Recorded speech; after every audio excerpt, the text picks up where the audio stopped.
बताइए, उपकल्पना क्यों बनाते हैं? उपकल्पना बनाने की क्या वजह है? क्या कोई भी रिसर्च बिना उपकल्पना बनाए हुए चल सकता है या नहीं?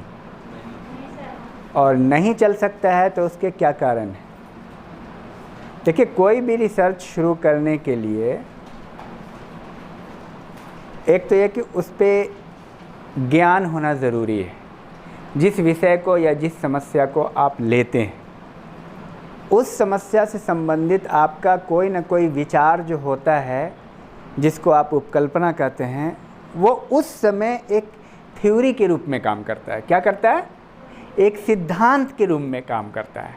बाद में तो बनेगा या खंडित होगा, दो चीज़ हो सकता है, या तो एक्सेप्टेड या रिजेक्टेड। एक्सेप्ट हो जाएगा तो नियम बन सकता है, जनरलाइजेशन हो सकता है। रिजेक्ट हो जाएगा तो ज्ञान में वृद्धि होगी। अगर कोई व्यक्ति रिसर्च करता है, हाइपोथेसिस फॉर्म करता है, उपकल्पना का निर्माण करता है, उपकल्पना का मतलब विचार है, तो उस समय जो वो उपकल्पना है, जो वो विचार है, वो नियम के रूप में काम करता है। अगर मान लिया कोई है ही नहीं, वैक्यूम है, कोई बात ही नहीं है, तो रिसर्च किस पे करेंगे? सपोज के सेब गिरा और न्यूटन ने देखा, ये बात बहुत आम है।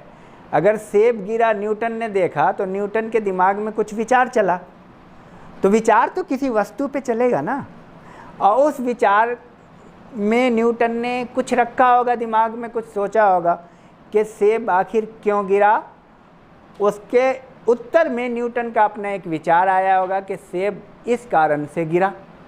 हो सकता है ज़मीन में कोई चीज़, कोई वस्तु सेब को अपनी तरफ आकर्षित कर रही है।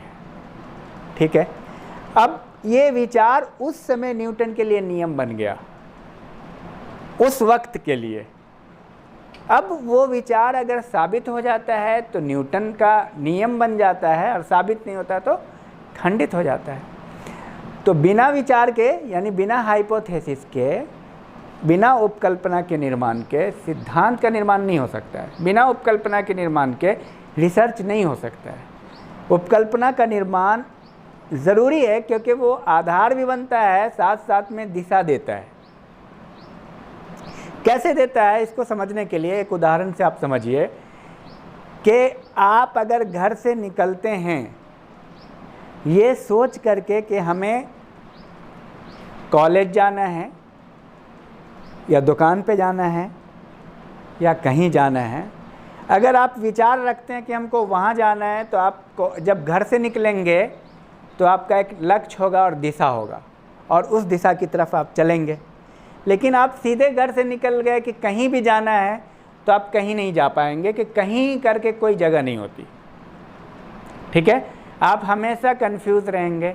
तो आप साबित जो करेंगे उसके लिए आपको विचार रखना बिल्कुल ज़रूरी है। मतलब ये हुआ, बिना उपकल्पना के कोई भी अनुसंधान संभव नहीं है।